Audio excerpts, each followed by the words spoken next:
Hello friends, मी भावना भूतल स्वागत करते तुमचं माझ्या चॅनलमध्ये, ज्याचं नाव आहे लव नॉवेल स्टुडिओ. चला तर मग स्टोरीला सुरुवात करूया. पण त्याआधी चॅनलला सबस्क्राईब केलं नसेल तर सबस्क्राईब करा आणि बेल आयकॉनवरती क्लिक करा. कथेचं नाव आहे ताल, एक राजनैतिक बंधन. लेखिका भावना भूतल, व्हिडिओ एडिटर सोनाली जाधव. ताल भाग 32. झोपला का तो? संग्रामने विचारले. पण तुम्हाला कसं कळलं? आध्याने विचारलं. दुसरं काही येतं का त्याला? नको त्या गोष्टीत पडायचं, मग रडायचं आणि जास्त टेन्शन आलं की झोपायचं. संग्राम म्हणाला. ते तर आहे म्हणा. तुम्ही बॅग भरून कुठे चाललात? आध्याने विचारलं. आता पुढे. तू आलीस ते बरं झालं. ही तुझी कॉलेज बॅग. तुझ्यासाठी वेगवेगळ्या प्रकारचे सँडल्स, घड्याळ आणि भरपूर काय काय घेतलंय. तुला आवडेल याची खात्री आहे, कारण जिने कोणी हे सगळं चॉईस केलंय त्या व्यक्तीची चॉईस एकदम भारी असते. संग्राम विषय बदलतच म्हणाला. कोणी चॉईस केलंय? आद्याने विचारलं. जिला आम्ही चॉईस केलंय. संग्राम कोड्यातच म्हणाला. तुम्ही कोणाला चॉईस केलंय? आद्याने पुन्हा विचारलं. ज्यांनी आम्हाला केलंय. संग्राम हसतच उत्तर दिले. तुम्ही काय बोलतायत? मला काहीच कळत नाहीये. आद्या म्हणाली. आम्ही तुला काही सांगितलं तरी तुला नाही कळणार ते. संग्राम हसतच म्हणाला. तुम्ही कुठे चालले ते तरी सांगा ना. आद्याने विचारले. आमचं काम घरी बसून करण्यासारखं नाही ग. जिथे आमची कंपनी, आम्ही तिथे चाललोय. अधूनमधून येत जाऊ आम्ही इथे. तुझ्या नोकरीची काळजी करू नकोस. तुला आम्ही दर महिन्याला पैसे पाठवू. सगळ्यात महत्वाचं, तुझ्यासोबत आम्हाला बोलायचं. संग्राम म्हणाला. तू बस इथे. म्हणत संग्राम खोलीबाहेर गेला. एक संशयी नजर त्याने आजूबाजूला फिरवली. बाहेर कोणीच नाही याची खात्री झाली तसं त्याने दरवाजा लावून घेतला. तुम्ही मला सोडून का जाताय? म्हणत आद्याने रडायला चालू केलं. का जातोय म्हणजे? कामधंदे नको का करू? संग्रामने विचारलं. आद्याने नाही म्हणून मान डोलावली. वेडी आहे का तू? संग्राम म्हणाला. तुम्ही दोघे भाऊ मला वेडं का बोलता? एकतर वेड्यासारखं तुम्ही भांडत असता आणि उठसूट मला वेडत बोलत असता. तुम्ही सोडून जाताय म्हटलं तर मला किती वाईट वाटते तुम्हाला नाही कळणार. नका ना जाऊ. म्हणत आद्या रडू लागली. ह्या घरी तूच एक असशील जिला आम्ही हे घर सोडून जातोय म्हणून वाईट वाटत. बाकीच्यांच्या फिलिंग पण समजून घे ग चिमणे. चिवचिवाट आम्ही मिस करू. संग्राम आद्याचं नाक ओढतच म्हणाला. नका न जाऊ. हुंदका देतच ती म्हणाली. परत तेच तुझं. आम्हाला रडणारी लोक अजिबात नाही आवडत. हा. संग्राम म्हणाला. मी पण येते मग तुमच्यासोबत. मला भीती वाटते या घरी. मी पण माझी बॅग भरायला घेते. आद्या स्वतःचे डोळे पुसतच म्हणाले. तुझ्या नवऱ्याचं काय करणार मग तू? संग्रामने विचारलं. त्यांचं मी काय करू? आद्याने विचारलं. काय करू म्हणजे? नवरा आहे ना तो तुझा. असं कसं काय करू म्हणून विचारते तू? आमच्या भावाची काळजी तू नाही घेणार तर कोण घेणार? संग्राम म्हणाला. मी काळजी घेऊ त्यांची? आद्याने उलट प्रश्न केला. तू बस इथे. म्हणत संग्रामने आद्याला बेडवर बसवली. सिद्धराज खूप चांगला आहे आणि तुझ्यावर खूप प्रेम करतोय असं आम्हाला तरी त्याच्याकडे बघून वाटतंय. तुम्हा दोघांना आम्ही एकत्र आणलंय.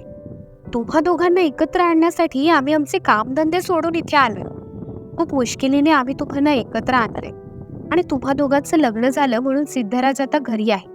नाहीतर तो आता जेलमध्ये असता आणि तुझं लग्न कोणासोबत झालं असतं माहितीये? संग्रामने विचारलं.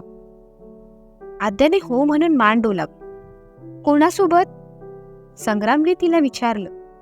तुमच्यासोबतच.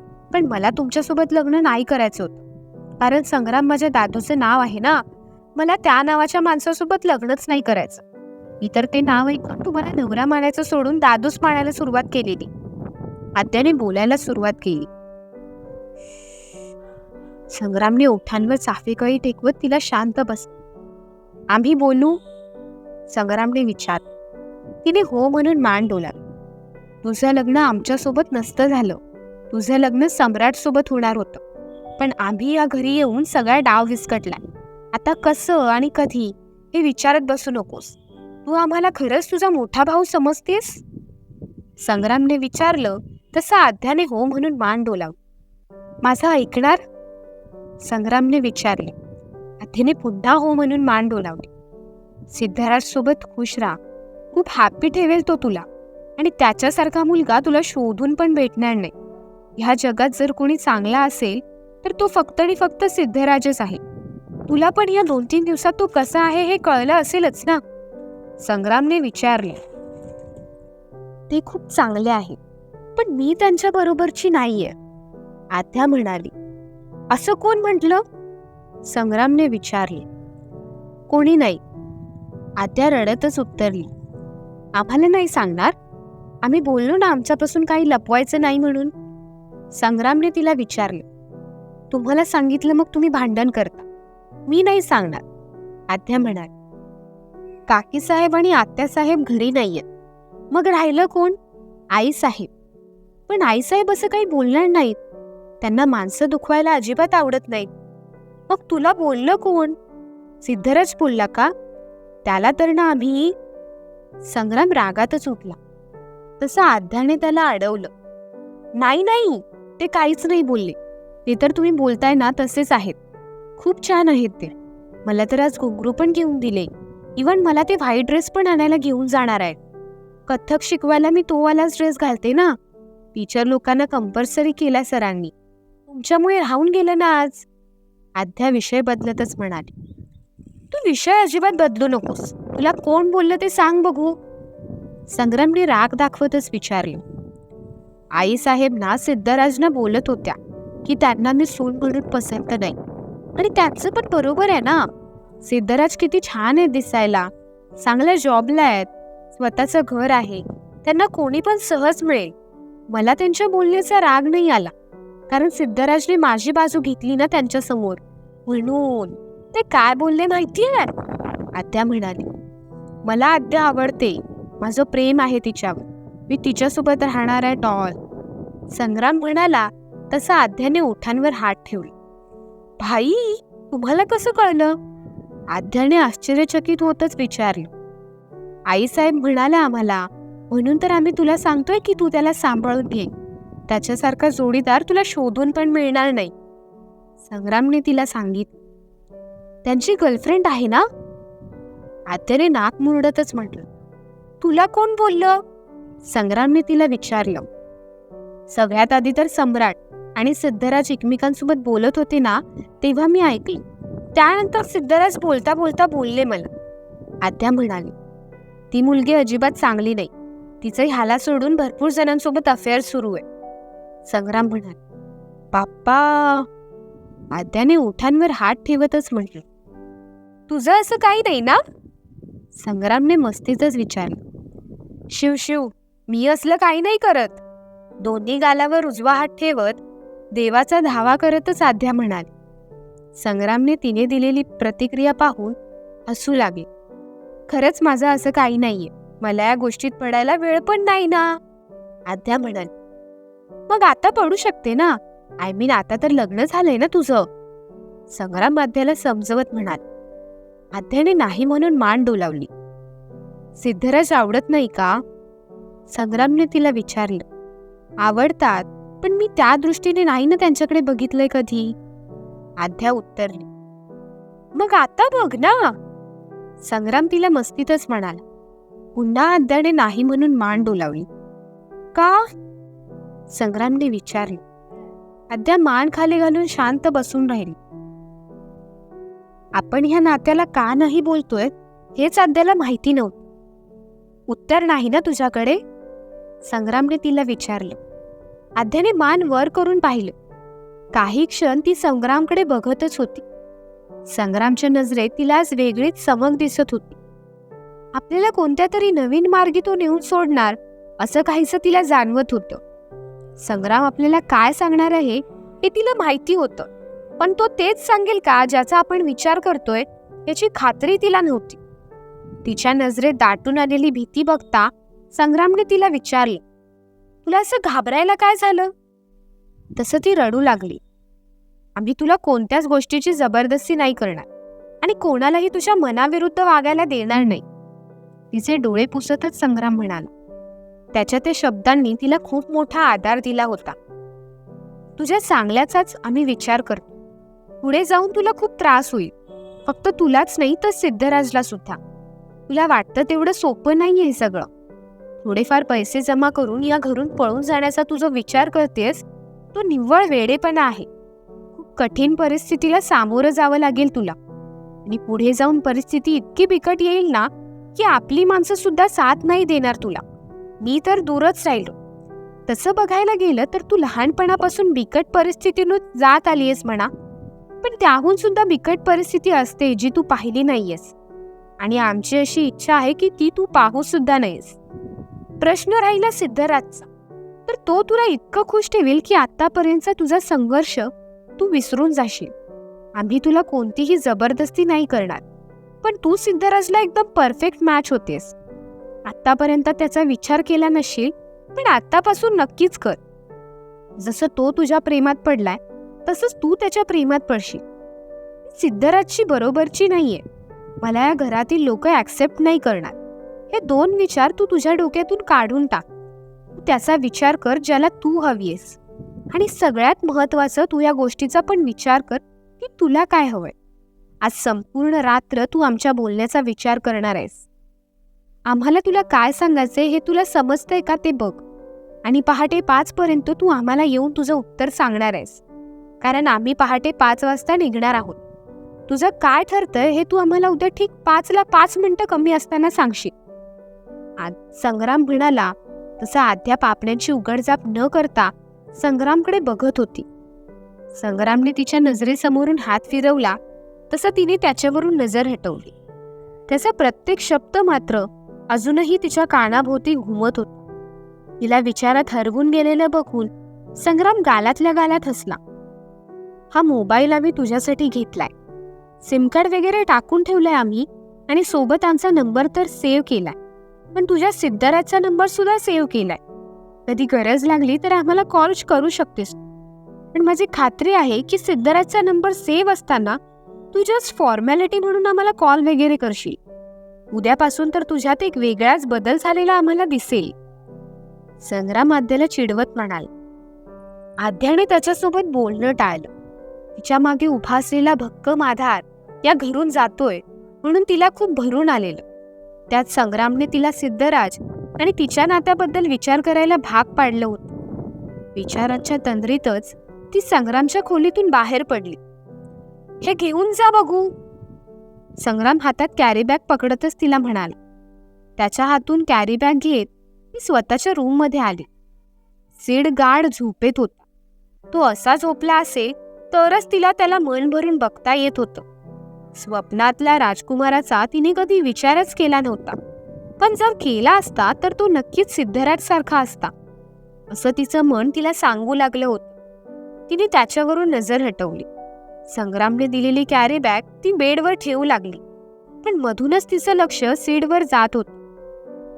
हातात पुस्तक घेऊन ती सिद्धराजच्या बाजूलाच पण त्याच्यापासून थोडं लांब बसली. पुस्तकात डोकं खुपसून होती, पण तिची प्राणहीन नजर पुस्तकातील ओळींवरूनच फिरत नव्हती. सिद्धराजने कूस बदलली आणि तो अगदी तिच्या जवळ आला. त्याचा हात तिच्या मांडीवर येऊन पडला. आत्तापर्यंत शांत बसलेल्या हृदयाने जोरजोरात उड्या मारायला सुरुवात केली. हात अक्षरशः थरथरू लागले होते तिचे. हळूहळू त्याचा हात तिच्या मांडीवरून खाली घसरत होता, पण तिच्या अंगावर रोमांच उभा करत होता. ती घाबरतच त्याच्यापासून लांब झाली. त्याचा हात बिछाण्यावर पडला. त्याला कसलीच शुद्ध नव्हती. तो अगदी गाढ झोपेत होता. बेडवर त्याच्या बाजूला बसण्यापेक्षा तिने खाली बसणं पसंत केलं. पुस्तक बाजूला ठेवून गुडघ्यात डोकं खुपसून ती बसली. त्या दिवशी घनदाट वाटेत घडलेला प्रसंग तिच्या नजरेसमोरून पळत होता. आपल्यासोबत नक्की काय घडत होतं हे ती आठवण्याचा प्रयत्न करत होती. काहीच आठवत नव्हतं. हमसून हमसून ती रडत होती. मन हलकं झालं तसं रडू सुद्धा कुठेतरी थांबलं. तिच्या थकलेल्या डोळ्यांनी विश्रांती घेतली. आद्या, कुणीतरी आवाज देत आपल्याला उठवण्याचा प्रयत्न करतंय असं तिला जाणवू लागलं. डोळे चोळतच ती उठली तर समोर सिद्धराज जेवणाचं ताट घेऊन उभा होता. आध्याने आजूबाजूला नजर फिरवली. पुस्तक अजूनही तसंच बाजूला पडून होतं. घड्याळात तिने पाहिलं तर 10 वाजून गेले होते. मी सगळं स्वप्न बघत होती का? डोळे किलकिले करतच तिने सेडला विचारलं. काय बघत होती तू स्वप्नात? सेडने तिला विचारलं. तुम्ही रडत घरी आले, मग तुम्ही आईसाहेबांच्या रूममध्ये गेले. तिथे तुम्ही आईसाहेबांना सांगत होते की... आद्या बोलता बोलता मध्येच थांबली. काय सांगत होतो मी? सेडने विचारले. काही नाही, आद्या उत्तरली. तासाभराच्या झोपेने तिला गोंधळात टाकलं होतं. आपण जे बघत होतो ते स्वप्न होतं की खरंच घडलं होतं? प्रश्नमंजुषेत हरवलेली ती एकटक सेडकडे पाहत होती आणि सेड तिच्याकडे. बरं नाही वाटत आहे का? म्हणत सेडने तिच्या कपाळाजवळ हात आणला तसं ती घाबरत मागे झाली. तुला ताप आहे का ते बघतोय?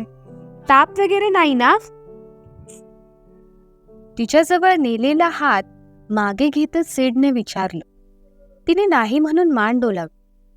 जेवून घे आणि कितींदा बोलू खाली बसत नको जाऊस म्हणून. सेड तिला दम देतच म्हणाला. ती मात्र वेगळ्याच विचारात हरवून गेलेली. सिद्धराजच्या बोलण्याकडे तिचं लक्ष नव्हतं. भाई या घरी राहत नाही का? तिने सेडला प्रश्न केला. त्याचं मन करेल तेव्हा तो इथे येतो आणि त्याचं मन जेव्हा करेल तेव्हा तो इथून जातो. तो बाहेर काय करतो, कुठे राहतो हे तो त्याच्या घरच्यांना सांगणं पसंत नाही करत. म्हणून तुला बोलतोय त्याच्यापासून लांब राहा. सेड उत्तरला. आता तेच लांब चालले ना, मग लांब राहण्याचा प्रश्नच येत नाही ना. आद्या म्हणाली. तुला तर जास्तच वाईट वाटतंय. सेड म्हणाला. तुम्हाला या गोष्टींचं वाईट नाही वाटत हे बघून तर जास्तच वाईट वाटतंय मला. आद्या म्हणाली. काय बोललीस तू? सेडने कपाळावर आठ्या आणतच तिला विचारलं. आपल्या भावाचा एवढा राग आणि द्वेष नाही करायला पाहिजे तुम्ही.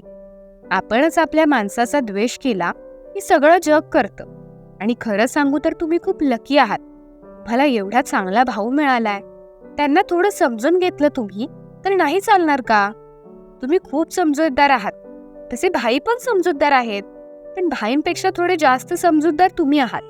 मला तर वाटतंय तुम्ही त्यांना समजून घ्याल. जरी जमत नसेल तरी समजून घेण्याचा प्रयत्न नक्की कराल. आद्या समजवतच म्हणाल. तू जेवून घे. सेड नाक मुरडतच म्हणाला. तुम्ही जेवलात का? आद्याने विचारलं. माझ्यासाठी पण जेवण घेऊन आलोय मी आणि उद्यापासून आपण सगळ्यांसोबत एकत्रच जेवूयात, ओके? सेडने विचारलं. आद्याने नाही म्हणून मान डोलावली. मग अण्णा घेऊन येतील तुझ्यासाठी जेवण. तुझ्यासाठी इथे जेवण घेऊन येतो म्हणून आत्ताच ते ओरडत होते. सेड म्हणाला. मला भीती वाटते खाली बसून जेवायला आणि मला पोटभर जेवता पण नाही येत. सगळे माझ्याकडे असे बघतात जसं काही मी एलियन आहे. जेव पण नाही वाटत. मग अर्ध्या पोटी मला झोप पण नाही ना लागत. नको ना खाली जेवायला. आद्या म्हणाली. तू नवीन आहेस ना म्हणून सगळे तुझ्याकडे बघत असतात. त्यात तू दिसायला सुंदर म्हणून तर जास्तच टक लावून बघत असतात. सेड मस्करीत म्हणाला. मस्करी करताय ना माझी? आद्याने तोंड पाडतच विचारली. नाही ग, खरंच तू खूप सुंदर दिसतेस म्हणून तर मी पण कधी कधी तुला बघत राहतो. सेड म्हणाला. सेडने असं काही म्हणताच आद्या स्तब्धच झाली. सेडने भुवया उडवतच तिला काय झालं म्हणून विचारलं. नकारार्थी मान तिने डोलावली आणि ती सरळ आत फ्रेश व्हायला निघून गेली. सेड गालातल्या गालात हसला, कारण त्याने स्वतःच्या मनातील भावना तिच्यासमोर मांडण्याचा छोटासा प्रयत्न केला होता. तोंडावर पाणी मारत स्वतःचा चेहरा ती आरशात न्याहाळू लागली. पाण्याचे थेंब चेहऱ्यावर पडताच चेहरा आणखीनच उजळून निघाला होता. नुकतीच तासाभराची झोप तिची झाली होती, जी तिच्या चेहऱ्यावर एक वेगळीच चमक सोडून गेली होती. आरशात दिसणाऱ्या स्वतःच्याच प्रतिबिंबावरून तिची नजर काही केल्या हटत नव्हती. जणू तिच्यातील सौंदर्याची जाणीव तिला कोणीतरी करून दिली होती. थोडीशी लाज तिच्या चेहऱ्यावर आली, जे एक स्मित तिच्या ओठांवर उमटवून गेली. आद्या, लवकर ये ग, मला भूक लागलीये. सेडचा आवाज तिच्या कानी पडला. तोंडावर टॉवेल फिरवतच ती बाहेर आली. नेहमी मनमोकळेपणाने सीड समोर बसणारी ती आज मात्र अवघडल्यासारखी होऊन बसली. उद्या पण मला डब्बा बनवून देशील का? आणि हो, माझ्या कामावर तू बनवलेला शिरा सगळ्यांना आवडला. सीड तिच्या जेवणाची स्तुती करतच म्हणाली. मसाले भात खाल्ला का? आद्याने विचारलं. सीडने नाही म्हणून मान डोलावली. आवडलं नाही का? आद्याने पुन्हा विचारलं. डब्बाच उघडला नाही ना. तू भाईसोबत मुंबईला चालली हे ऐकून माझं मनच उडालं जेवणावरून. भाई तुला कुठे घेऊन जाईल, तुझ्यासोबत काय करेल, ह्या विचाराने भीती वाटू लागली होती मला. पण आता शांत डोक्याने जेव्हा मी विचार करतोय तेव्हा भाईचा प्लॅन मला कळतोय. सीड म्हणाल.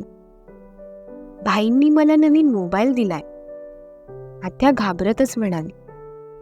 बघितलं मी, सीड म्हणाल. आणि खूप काही दिलंय, आद्या पुन्हा म्हणाली. ते सुद्धा बघितलं मी, सीड उत्तरला. क्षणभरासाठी दोघेही शांत झाले. तुम्ही रागवले काय? आद्याने विचारलं. सीड तिच्या नजरेत पाहू लागला. आद्या त्याची ती नजर आणि सोबतच चेहऱ्यावर उमटलेले भाव काय सांगत आहेत हे वाचण्याचा प्रयत्न करू लागली. पण त्याच्या त्या नजरेवरून तिची नजर हटतच नव्हती. तुझ्यावर नाही रागवता येत मला, सीडने तिच्या नजरेत बघतच म्हटलं. आद्याने त्याच्यावरून नजर हटवली आणि खाली ठेवली. सीड मात्र तिच्याकडे बघतच होता. मी आईसाहेबांसोबत बोलत होतो तेव्हा तू तिथेच होतीस ना? सीडने विचारले. आद्याने घाबरतच सीडकडे पाहिलं. असं घाबरलीस म्हणजे तू तिथेच होतीस. पण असं चोरून कोणाचं बोलणं ऐकणं चांगलं नसतं ग, सीड म्हणाला. मी तुमचं बोलणं नव्हती ऐकत. म्हणजे ऐकत होती, पण तुम्ही समजताय तसं खरं खरं ऐकायला मी नाही आली. तुम्ही माझ्या आईसाहेबांकडे कंप्लेंट करायला गेलेत अशी भीती वाटली मला, म्हणून मी तुमच्या मागे मागे आली होती. आता घाबरतच म्हणाली. मग मी काय बोललो ते तू ऐकलंच असशील, सीडने विचारलं. हातात पकडलेला पोळी भाजीचा घास आद्याने पुन्हा ताटातच ठेवला आणि ती सीडकडे पाहू लागली. सीड भोवया उडवतच तिच्याकडे पाहत होती. आज कमेंट करा म्हणून अजिबात नाही लिहिणार. भेटूया पुढील भागात. धन्यवाद.